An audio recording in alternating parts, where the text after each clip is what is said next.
Eu queria ver um pouco do teu background, assim, Marcelo. Como é que, enfim, um pouco do teu histórico, como é que você foi parar em tecnologia. Eu sei que tem uma veia, ao mesmo tempo, de empreendedor, mas também teve o lado educacional, dando aula, etc. Então, eu queria entender um pouquinho mais, cara, quem que é o Marcelo. Não, legal.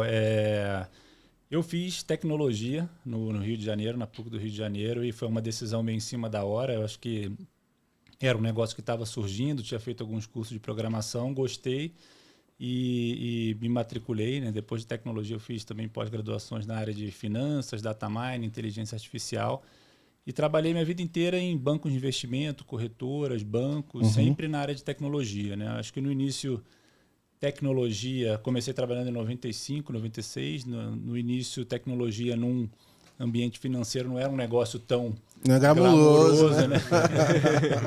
A gente ficava... Impressora matricial, né? Exatamente. Então, primeiro projeto foi downsizing de sistemas do mainframe para baixa plataforma, né?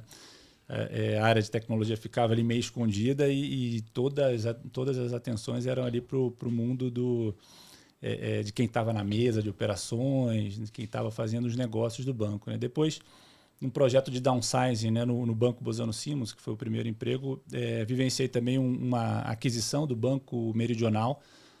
O banco adquiriu, era uma estatal do Sul, bem forte, meridional, teve todo um projeto de integração de sistemas. Ali acho que eu vivenciei meu primeiro M&A, assim, como um, claro, funcionário, mas na ponta compradora. A gente viu um refactoring de todos os sistemas e depois uma saída, uma venda para o Santander. Então, foi um projeto que agregou muita experiência, né? E depois o mesmo grupo Bozano lançou também a corretora investshop.com, que foi talvez a primeira corretora online no Brasil, logo que o sinal da Bovespa estava... tinham acabado de criar a possibilidade de fazer trades online, né? Então a gente criou a corretora e depois acabou tendo também uma fusão com o Unibanco, né? Essa foi a primeira sequência de passagens e a última foi como CTO do Lemon Bank. O Lemon Bank foi um primeiro banco do Brasil voltado para o segmento de correspondentes bancários, né? Ele foi criado em 2002, logo que o Banco Central criou a figura do correspondente bancário, que visava resolver o problema de distribuição geográfica dos serviços financeiros no Brasil, né? Então, não necessariamente o banco precisava criar uma agência para chegar até o consumidor. Qualquer mercearia, farmácia, loja poderia fazer esse papel. Então, a gente criou uma rede grande de correspondentes. Ali eu estava com um papel de tocar a área de tecnologia e teve uma saída também para o Banco do Brasil. Essa foi um pouco da história do Lemon Bank também, que foi um case de sucesso, que a gente tem um carinho grande ali por toda essa agenda de levar acesso realmente à população brasileira. E era uma criação de infraestrutura também, né? Bancária, de tecnologia no caso, né? Também, não tinha nada disso. E foi a experiência que antecedeu a Cellcoin, porque a gente imaginou que depois do mundo de correspondente, agência, o mundo físico, todo mundo ia combinando, né? Um pouco de penetração dos smartphones, né? Com essa dezenas de milhões de brasileiros pagando contas, fazendo saques e recargas em agências de correspondentes, a gente decidiu criar a Cellcoin e o MVP foi uma carteira digital muito focada em serviços recorrentes, né? A ideia era pegar tudo que o usuário faz na lotérica, no correspondente, numa agência e vamos botar no celular para ele fazer. Então a gente construiu dezenas, centenas de integrações com concessionárias, operadoras, redes de ATM, para que ele pudesse fazer tudo ali. A gente tinha inspiração em alguns cases da África, como o M-Pesa, que foram super bem sucedidos. Do Quênia, né? Do Quênia, exatamente. E colocamos no ar em 2016 esse MVP e, assim, foi um fiasco total. A gente percebeu que ir no consumidor final era muito custoso, um desafio Em que ano isso? 2016. 16. Foi a fundação da Cellcoin.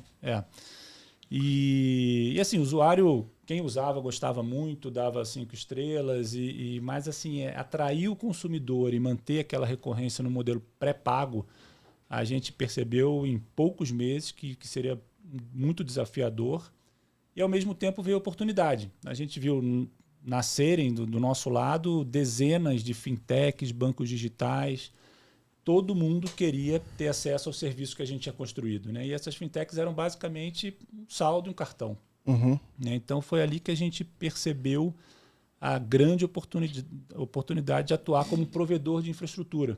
Então, ao invés de perseguir essa missão de promover a inclusão financeira através da tecnologia, sozinho, a gente poderia fazer isso sempre a 4 mãos. Né? Então, a gente poderia, junto com centenas de novos entrantes, fintechs, bancos digitais, bancos médios, a gente poderia ser um grande duto de serviços financeiros por trás de todas essas carteiras, né? Cada uma atuando num nicho diferente, de um jeito diferente, numa região diferente. A gente podia ser aquele duto por trás de todo mundo para promover a inclusão financeira, que foi o principal propósito assim, da criação da Cellcoin, né? E hoje, ainda, quando a gente fala de bancos digitais, etc., um dos grandes pontos, até quando você compara uma fintech, um banco digital contra um banco grande, às vezes a capilaridade, assim, a cobertura de serviços, né? Então, às vezes,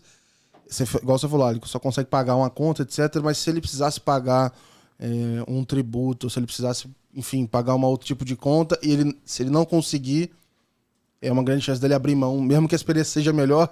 Se ele não conseguir pagar, não há UX que resolva a falta de uma possibilidade ali de realizar o pagamento. Do ponto de vista do marketing, capilaridade é sempre a grande questão com qualquer tipo de serviço no Brasil, que é enorme e tem 1000 linguagens diferentes, né?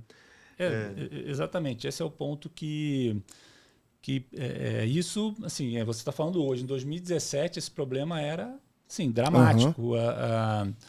As fintechs, cartões pré-pagos, cartões, eles sofriam de uma espécie a síndrome do recebe-saca, né? Porque a fintech ele existia, às vezes fazia a folha de pagamento de uma empresa, o usuário se recebia, não tinha nada para fazer na fintech, só um cartão para gastar, mas ele já mandava ali para um banco grande, né?